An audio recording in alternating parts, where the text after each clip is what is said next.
Seja muito bem-vindo, seja muito bem-vinda à sua hora semanal de estudos. Aqui você vai aprender como cuidar dos seus pacientes com glaucoma. O meu nome é Samantha Vasques, eu sou oftalmologista, especialista em glaucoma e catarata do Rio de Janeiro. Nesse episódio eu vou te dar 10 dicas extremamente práticas, coisas que vocês não encontram em livros, de como fazer o manejo inicial dos pacientes com glaucoma. Isso vale para o paciente que está chegando para você de primeira vez já com um diagnóstico anterior de glaucoma e vai valer também para o paciente que você pegou para uma consulta de rotina e teve uma suspeita de glaucoma e você precisa iniciar a investigação desse paciente. Esse conteúdo é muito importante porque essa primeira avaliação é a chance que você tem de dar um reset naquele tratamento que o paciente vinha fazendo antes, que às vezes não era ideal, às vezes era um acompanhamento um pouco falho. Você tem a chance de recomeçar isso. E é importante que é o momento que o paciente vai criar um vínculo de confiança com você nessa primeira avaliação, que vai ser essencial para a adesão terapêutica dele daí para frente e para o sucesso do seu tratamento. Eu sei que deve ter gente aí que deve estar pensando, mas conduta inicial em paciente de glaucoma é passar colírio e pronto, não tem muito o que inventar. Mas será que é isso mesmo? Porque o glaucoma continua sendo a maior causa de cegueira irreversível no mundo. E passar colírio, convenhamos que é muito simples. Será que passar colírio resolve mesmo os problemas do seu paciente? Eu recebo muitos pacientes que vêm para mim para tratamento de glaucoma, para retomar um acompanhamento, e muitas vezes, quando eu vou fazer uma avaliação daquele caso, eu vejo que às vezes aquele diagnóstico não é um diagnóstico muito preciso que aquele paciente traz. Eu vejo que é um paciente que vem com uma adesão terapêutica ruim, que não vem mantendo o acompanhamento adequado, aquele paciente que aparece para fazer o exame quando dá vontade nele. Então, o que eu aprendi com esses pacientes foi que essa primeira consulta, ela precisa ser um momento de organizar a casa e de estabelecer uma relação de corresponsabilidade com esse paciente, em que tanto o oftalmologista quanto o paciente vão assumir juntos a responsabilidade por esse tratamento dar certo. A primeira dica que eu vou dar para vocês é de sempre que vocês receberem um paciente novo para começar um tratamento de glaucoma, você sempre questionar o diagnóstico que esse paciente está te trazendo. Por quê? O que acontece numa quantidade enorme de vezes comigo? Às vezes esse paciente vem com um diagnóstico de 10, de 15 anos atrás, de uma época que a gente tinha muito menos recurso de tecnologia para investigar mais a fundo aquele caso, e que a gente tinha menos conhecimento científico mesmo para diferenciar o que era uma hipertensão ocular e o que era um glaucoma. Então eu recebo uma quantidade grande de pacientes tratando há muitos anos como glaucoma, e quando eu vou ver, aquele paciente, na verdade, ele é um hipertenso ocular. Ou aquele paciente às vezes tem um aumento fisiológico de escavação e que nunca ninguém fez um OCT nele para avaliar esse diagnóstico diferencial. Então, eu sempre questiono esse diagnóstico que o paciente me traz. Eu sempre parto do princípio que a gente precisa reinvestigar e reavaliar esse diagnóstico. Outra coisa que acontece com uma frequência assustadoramente alta é eu receber casos de doenças neurológicas, de uveíte, às vezes. Eu já recebi paciente com tumor cerebral com diagnóstico de glaucoma encaminhado para mim para acompanhamento. Então é sempre bom dar uma revisada geral nesse caso. Então, muito cuidado com casos atípicos, com aqueles pacientes jovens em que a doença está piorando rapidamente, ou então que a pressão ocular não chama muita atenção, aquele paciente que tem pressões normais e teve um diagnóstico de glaucoma confuso. Então, se você está na dúvida, um paciente novo é sempre um bom momento de você pensar na possibilidade de fazer um washout desses colírios para você poder esclarecer melhor o quadro desse paciente. A próxima dica que eu vou te dar é que a partir do momento que você confirmou esse diagnóstico, que você tenha o trabalho de classificar corretamente o glaucoma. O glaucoma é uma doença que tem nome e sobrenome, então não adianta, não é suficiente você dizer para o seu paciente que ele tem glaucoma. Você tem que dizer se isso é um glaucoma primário de ângulo aberto, se isso é um glaucoma pigmentar, se isso é um glaucoma juvenil, se isso é um glaucoma neovascular, porque isso faz total diferença no acompanhamento e na conduta que você vai estabelecer para esse paciente daí para frente. Isso é importante para você estabelecer o prognóstico, para esse paciente estar ciente do risco que ele tem de cegueira nos próximos anos. Também é importante para você estabelecer o rigor do seu tratamento. Se você vai logo de cara pensar numa conduta cirúrgica ou se é um paciente que você vai optar por um tratamento mais conservador, se esse paciente precisa de um alvo pressórico rigoroso. Por exemplo, se eu recebo um paciente que eu estou dando um diagnóstico de um glaucoma juvenil, um paciente jovem com controle ruim, e esse paciente me conta que tem diversos casos de cegueira na família, a gente precisa tratar esse paciente com um rigor maior. Então, a classificação, ela é essencial para essa conduta. E lembrando que o exame que é essencial para essa classificação e que eu vejo muitos oftalmologistas gerais deixando de lado é o exame de gonioscopia. Então, eu gosto de bater bastante nessa tecla da importância da gonioscopia, porque a gonioscopia é um exame que os especialistas em glaucoma idolatram e que os oftalmologistas gerais negligenciam por completo, sendo que a grande maioria dos pacientes com glaucoma, eles estão tratando com oftalmologistas gerais, eles não estão no consultório do especialista e muitos deles realmente não precisam necessariamente estar. Então, mesmo o oftalmologista geral precisa dominar muito bem a gonioscopia, porque ela vai ser essencial para essa classificação e para a gente poder estabelecer a conduta no paciente com glaucoma.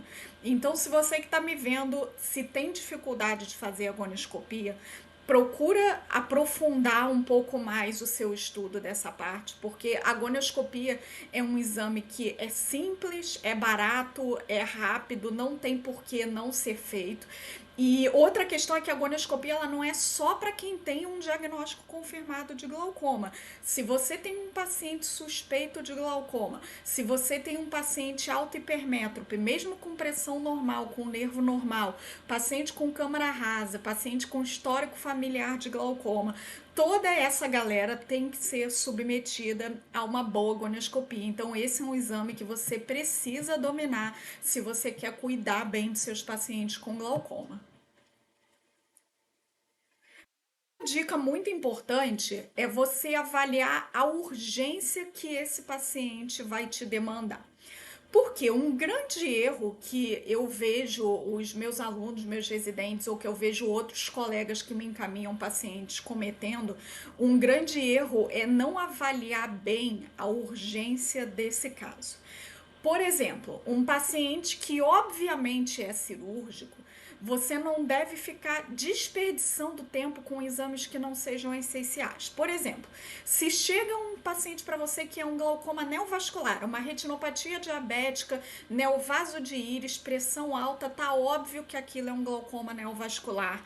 Você sabe que esse caso vai ser cirúrgico, que é urgente, que esse paciente não vai responder com tratamento clínico. É claro que você vai iniciar esse tratamento clínico, mas você não vai perder tempo fazendo um campo visual desse paciente. O que você tem que fazer é um risco cirúrgico para preparar esse paciente para operar o quanto antes.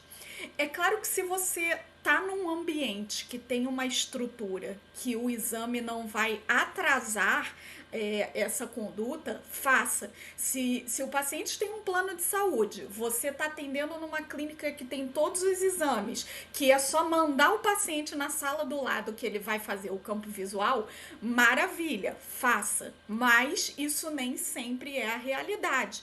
Se você está num cenário de um atendimento particular em que o paciente vai ter que juntar dinheiro para fazer aquele exame, se você está num cenário de SUS em que você vai pedir aquele exame e o paciente vai voltar dali a 3 meses para fazer, nesses casos você não deve desperdiçar esse tempo que é precioso para esse paciente com uma avaliação de exame que não vai modificar a sua conduta, tá? Então foca no que vai modificar a sua conduta. Se o exame vai modificar a sua conduta, excelente, faça. Se ele não vai modificar a conduta e o caso é urgente e você não vai conseguir fazer na hora, não perca tempo com esses exames, tá? Então você inicia a terapêutica máxima nos casos urgentes e você já programa um tratamento cirúrgico, se for o caso, para esse seu paciente. Agora, o oposto, a gente também precisa levar muito em conta, que é a importância de você ter uma boa documentação do paciente, se esse caso não é urgente e se você pode fazer essa boa documentação. Então, se o caso não é urgente, se é um paciente que está indo para uma cirurgia eletiva, não tem por que você operar esse paciente sem ter um bom registro de campo visual, de OCT, de retinografia. Então, casos não urgentes, por exemplo, se você tem a possibilidade de manejar esse doente com Diamox e com isso você ganha tempo de fazer um pré-operatório, uma avaliação mais profunda. Se você tem essa possibilidade, faça, documente, é até uma proteção legal para você, importante de se ter. Então, vale lembrar que são raros os casos em que o glaucoma é uma urgência em que vai piorar muito rápido. Eu dei esse exemplo dramático do glaucoma neovascular na outra situação, mas esses casos são exceções. A enorme maioria dos nossos pacientes de glaucoma, eles são doentes que vão ter uma progressão de doença lenta e você tem tempo de avaliar melhor a conduta e de documentar uma possível progressão para esses casos. Outra dica muito importante e que vocês precisam ter em mente é de pensar fora da caixa com esses pacientes. E quando eu digo pensar fora da caixa para glaucoma, na verdade o que eu estou querendo dizer é para vocês pensarem fora do colírio. Por quê?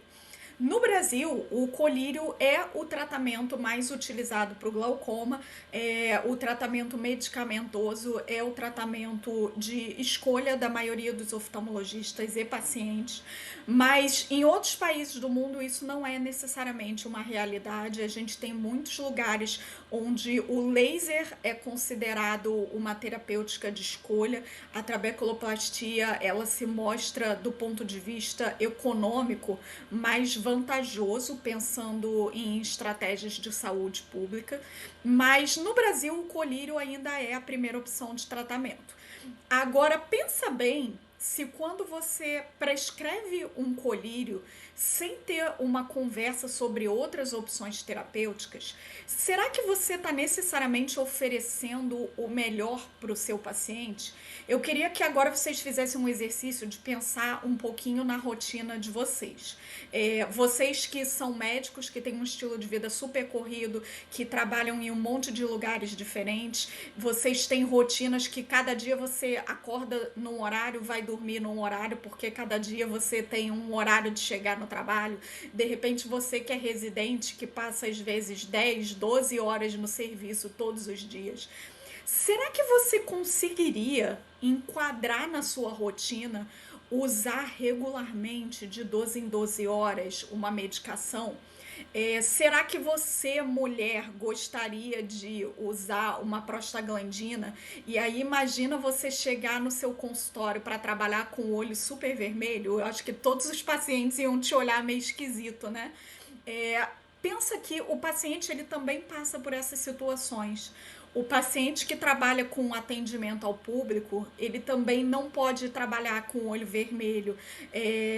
O paciente que tem uma rotina de trabalho muito estressante, ele também vai ter dificuldade com os horários do colírio, da mesma forma que você teria. Então, tem muitos pacientes que se beneficiam de outras formas de tratamento que não o colírio. E isso precisa ser conversado, você precisa entender o estilo de vida do seu paciente. Então, a sua anamnese, ela não pode ser só focada na doença. Você tem que saber qual que é a profissão, quais que são os hobbies, como que é a rotina do seu paciente. Porque é completamente diferente o que você vai pensar de possibilidade terapêutica para uma mulher jovem que trabalha muito, do que você vai pensar de terapêutica para um paciente idoso, aposentado e que não sai muito de casa. Então você precisa ter essa discussão e perguntar para o paciente: você acha que você consegue pingar 2 vezes por dia essa medicação? Ou você acha que vai te atrapalhar se a gente usar um colírio que tem alguns efeitos colaterais estéticos? Ou de repente você prefere fazer um tratamento com laser e que você não vai precisar ficar se lembrando da hora de pingar o colírio? Então, tem que ser individualizada a escolha da terapêutica para o glaucoma. Não pode ser aquela receita de bolo de que a literatura diz que prostaglandina é a primeira escolha. Então, todo paciente que entrar no seu consultório de glaucoma vai sair com uma receita de prostaglandina. Não pode ser assim. Mais do que isso, o que os estudos mostram é que se a gente não individualizar o tratamento, a gente vai ter adesão terapêutica ruim e a gente vai ter índices muito altos de cegueira nos nossos pacientes, que é o que a gente não quer. Então, avalie se esse paciente é um bom candidato para laser. Se esse paciente já tem uma catarata, será que esse paciente não é um bom candidato para uma cirurgia minimamente invasiva? Então, considere outras opções e converse sobre essas outras opções com o seu paciente. E aí, aproveitando que eu falei de catarata e de cirurgia minimamente invasiva, eu vou falar um pouquinho agora sobre o cristalino e como que ele pode influenciar no controle do glaucoma. Eu confesso que eu tenho uma opção um pouquinho radical no que diz respeito a isso, e eu costumo brincar muito com os meus residentes que passou de 45 anos, cristalino só serve para causar glaucoma. Óbvio que isso é uma posição um pouquinho exagerada e que vocês não devem levar tanto ao pé da letra, mas é uma coisa que a gente precisa ter em mente, porque muitas vezes a gente tem um paciente que a gente está ali cultivando um cristalino que não está ajudando em nada esse paciente e, pelo contrário, só está atrapalhando. É o caso, por exemplo, dos pacientes que têm glaucoma de ângulo fechado. Esses pacientes têm uma taxa de sucesso de controle de glaucoma muito melhor se a gente faz uma extração de cristalino do que se a gente trata tratamento clínico, né, com iridotomia, com colírio. Pensar nisso também nos pacientes autohipermétropes, porque a probabilidade maior é que se o ângulo ainda não fechou, uma hora vai fechar. Então, talvez seja interessante, quando você vê os primeiros indícios de fechamento angular, você já programar uma cirurgia de facectomia para esses pacientes. E quando eu digo programar uma cirurgia para esses pacientes autohipermétropes e para esses pacientes de glaucoma de ângulo fechado, a gente não precisa esperar esse doente ter catarata para fazer a extração desse cristalino. A gente pode fazer isso mesmo com o cristalino transparente, porque esse cristalino é disfuncional. Então, isso não é faco refrativa. Toda vez que eu falo de extração de cristalino transparente para paciente com glaucoma, tem alguém que pergunta: ah, Samanta, mas isso é faco refrativa, posso fazer? Isso não é faco refrativa. Extração de cristalino em paciente com glaucoma de ângulo fechado é prevenção da cegueira por glaucoma, tá? Isso não é um tratamento com objetivo estético, isso é um tratamento com objetivo de evitar a cegueira. Então, paciente com glaucoma de ângulo fechado, a gente tem um caminhão de estudos que mostram o excelente resultado da facectomia nesses casos. Então, se esse paciente já é presbita, já tem ali os seus 45, 50 anos, não tem por que pensar em manter esse cristalino. E já que a gente entrou nos temas cirúrgicos, vamos falar agora um pouquinho da trabeculectomia, que é talvez o grande vilão e ao mesmo tempo a grande salvação aí dos pacientes com glaucoma. É, a grande questão da trabeculectomia é que quanto mais a gente adia ela, pior ela é. Então, é uma cirurgia que ninguém quer fazer. O oftalmo não quer fazer porque sabe que a taxa de complicações é relativamente alta, que é uma cirurgia que tem um manejo pós-operatório muito complexo. O paciente não quer fazer porque os pacientes pesquisam hoje em dia e eles sabem que é uma cirurgia que traz piora de qualidade de vida. Então, ninguém quer precisar de uma TREC. Mas, se precisar, não adie, porque quanto mais você adiar, você vai só piorar essa situação. A gente vê tantos pacientes com tantas complicações ruins de TREC, porque os nossos pacientes são submetidos muito tardiamente à cirurgia. Quando a cirurgia é indicada no momento certo, feita por um cirurgião experiente que está acostumado a lidar com esse pós-operatório e fazer esse manejo de forma correta, a TREC tem sim excelentes resultados. Então, pensa bem antes de indicar uma TREC, pensa se você esgotou todas as outras possibilidades terapêuticas desse paciente, mas se você realmente não tem uma opção terapêutica alternativa para usar, não fique protelando essa TREC. É melhor, se tem que fazer, é melhor fazer logo, tá? É muito mais seguro operar um glaucoma moderado que está progredindo do que você esperar isso virar um glaucoma avançado para aí sim você resolver operar. Aí a sua taxa de sucesso vai ser menor, o seu índice de complicação vai ser maior. Então, não queremos fazer TREC, mas se precisar, vamos fazer na hora certa. Agora, saindo um pouquinho das dicas de cirurgia, eu vou falar agora sobre um exame que é o OCT de nervo óptico.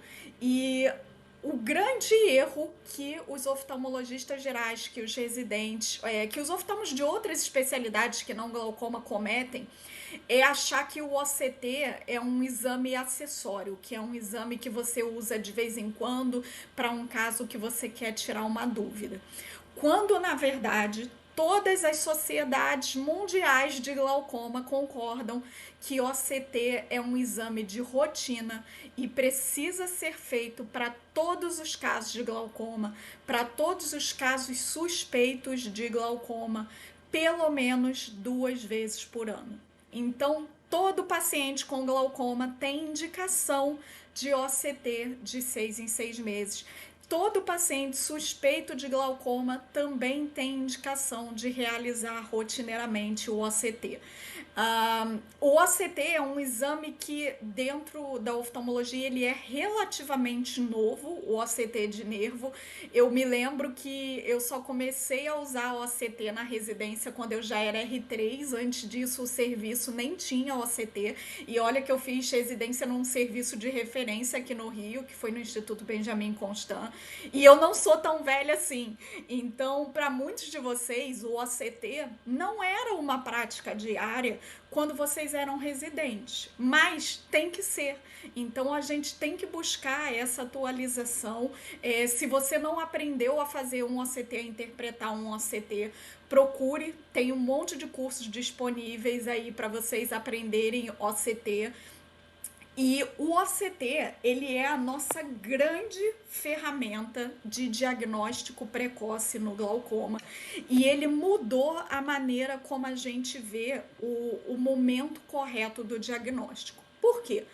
Se você não usa o OCT e você tem aquele paciente lá suspeito que tem pressões meio limítrofes, uma escavação ali um pouquinho aumentada, mas que pode talvez ser um aumento fisiológico, você está na dúvida se você trata, se você não trata, o campo visual desse paciente é normal.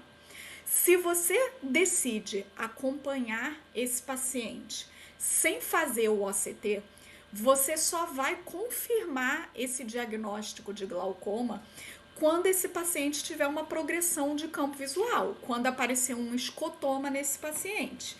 Então, você só vai conseguir confirmar esse diagnóstico a partir do momento que o seu paciente piorou em termos de visão. E isso é o que a gente não quer. A gente quer diagnosticar esse paciente antes que a visão piore. E o único jeito de você detectar a progressão de uma maneira confiável e significativa, sem que piore a visão do paciente, é pelo OCT. O OCT demora em média 2 a 3 anos para detectar a progressão de glaucoma, enquanto o campo visual demora em média 4 a 5 anos. Então o OCT ele é uma ferramenta muito mais precisa para diagnóstico precoce. A outra situação que pode acontecer se você abre mão do OCT num paciente como esse é que você vai acabar tratando todos os casos suspeitos. Se você trata todos os casos suspeitos, beleza, você se protegeu de que o caso que realmente é glaucoma você vai estar tratando para não deixar ele progredir, mas você também vai estar tratando um monte de gente que não tem glaucoma. Você vai estar tratando um monte de gente que é hipertenso ocular, vai estar tratando um monte de gente que tem só aumento fisiológico de escavação e que você não detectou isso porque você não fez o ACT. Então, indiscutível, pessoal, a importância de ter um bom ACT de nervo óptico como rotina na sua prática de glaucoma. Para a próxima dica, eu vou lembrar aqui do nosso bom e velho amigo Dr. House, que dizia que everybody lies, todo mundo mente. E mesmo os nossos pacientes de glaucoma têm algumas mentirinhas para esconder também. E que se você não procurar ativamente, se você não questionar especificamente esses pontos na anamnese, o seu paciente não vai te contar. Mas são coisas que são importantes e que você precisa saber, porque vão modificar a sua conduta para esse paciente. A primeira coisa que os pacientes não contam: uso de corticoide por conta própria, seja colírio, seja comprimido para alergia. Se você não questionar diretamente, ele não vai te contar. Uso de colírio vasoconstritor para clarear os olhos, esse paciente também não vai te contar se você não questionar ativamente. Então, a minha anamnese em relação a isso geralmente é: pinga algum colírio? Se o paciente diz não, eu continuo insistindo. E quando o olho está vermelho, o que você faz? Usa alguma coisa para clarear? E aí, às vezes, acontece de sair aí uma notícia inesperada aí de uma vez por semana eu pingo uma dexametasona porque eu sou muito alérgico.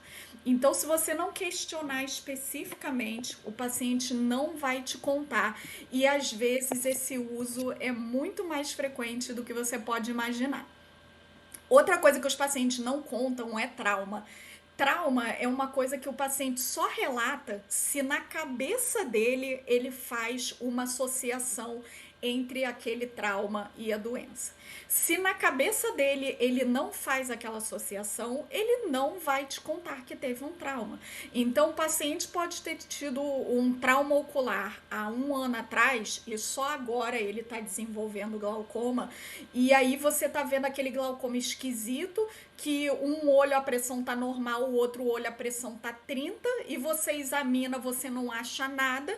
E se você não perguntar especificamente por um trauma, se você não explicar que esse trauma pode ter sido há muitos anos atrás, esse paciente pode não te contar sobre isso. E mesmo que você questione especificamente, Ainda assim, o paciente pode não te contar sobre isso, principalmente nas situações de violência doméstica. Mesmo se você questionar especificamente o paciente, a paciente, no caso, muitas vezes ela não vai te dizer. Então, às vezes, a gente precisa pegar alguns indícios e partir do princípio de que pode ter havido um trauma, mesmo se o paciente não te conta isso. Outra coisa que os pacientes não contam e que é extremamente difundido é o uso de antidepressivo. Então eu pergunto para o paciente: toma algum remédio, dona Maria? Dona Maria diz: não, doutora, não tomo nada. E para ansiedade, dona Maria, toma algum calmantezinho? Ah, tomo sim, doutora, tomo fluoxetina todos os dias. Então, antidepressivo, os pacientes não costumam falar. Ainda é uma medicação que tem muito estigma social, principalmente com os pacientes mais idosos, e eles não vão te relatar isso de livre e espontânea vontade normalmente. Bom, a próxima vocês estão cansados de saber, todo médico sabe que o paciente não diz que é hipertenso nem diabético. Seu José tem alguma doença? Não, doutora, sou muito saudável. O que o senhor toma de remédio, seu José? Metformina, hidroclorotiazida. Ok, isso daí acho que todo médico já está escolado de saber, e isso se aplica para os nossos pacientes de glaucoma, porque se vocês não sabem, doença cardiovascular é um dos principais fatores de risco para a progressão do glaucoma. Então a gente precisa questionar isso para os nossos pacientes. Outra coisa que eles não vão te contar é que eles esquecem de pingar o colírio. Então, adesão terapêutica é outra questão que o paciente de glaucoma não comenta espontaneamente e que você precisa buscar nessa anamnese. Eu uso uma técnica que eu aprendi na faculdade, acho que vocês devem ter aprendido também. Eu aprendi isso na faculdade para paciente alcoólatra, que a gente perguntava assim: seu João, quantas garrafas de cachaça o senhor toma? Umas 2 por dia? E aí o seu João respondia: não, que isso, doutor, uma garrafa só por dia já é suficiente para mim. Então eu faço a mesma coisa com a adesão terapêutica dos meus pacientes. Eu pergunto: e aí, dona Francisca, quantas vezes por semana, mais ou menos, que a senhora esquece de pingar o colírio? Dia sim, dia não? Aí ela fala: não, doutora, que isso, eu só esqueço o colírio umas 3 vezes por semana, no máximo. E outra questão que é importante de identificar é se esse esquecimento é aleatório, se ela esquece sempre, ou se tem alguma gota específica que ela esqueça.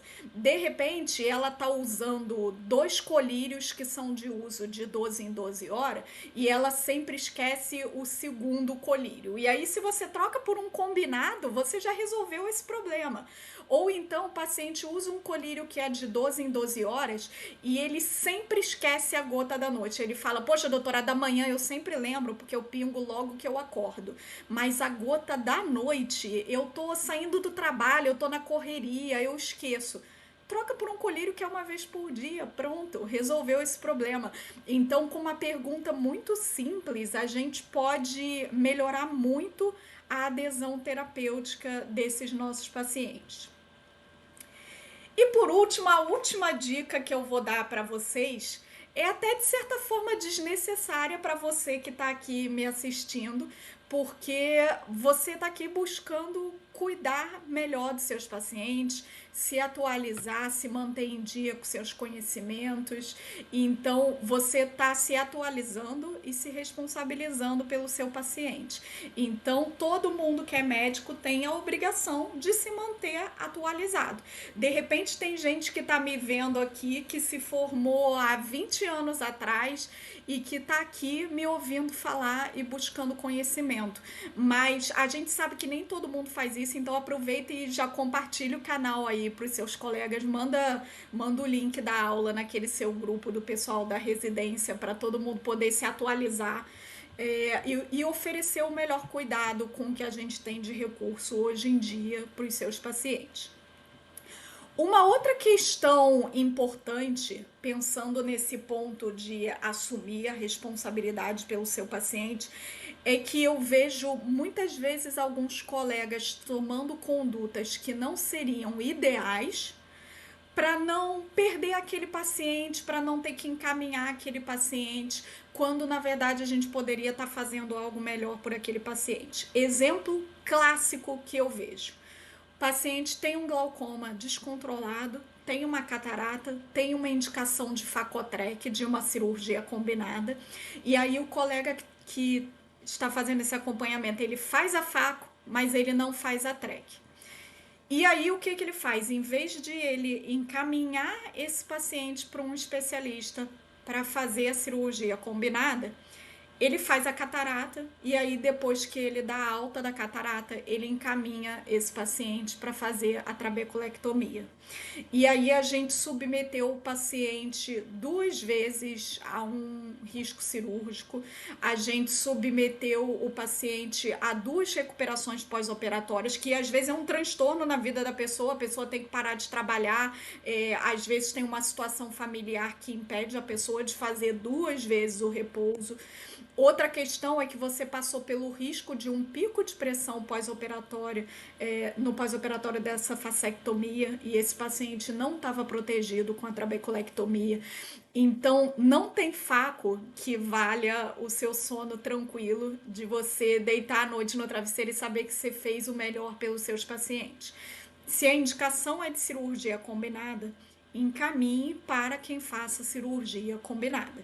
Se a indicação é de um procedimento que você não faz, não vai ficar cozinhando o paciente tentando uma outra alternativa. Encaminhe para quem faça, certo?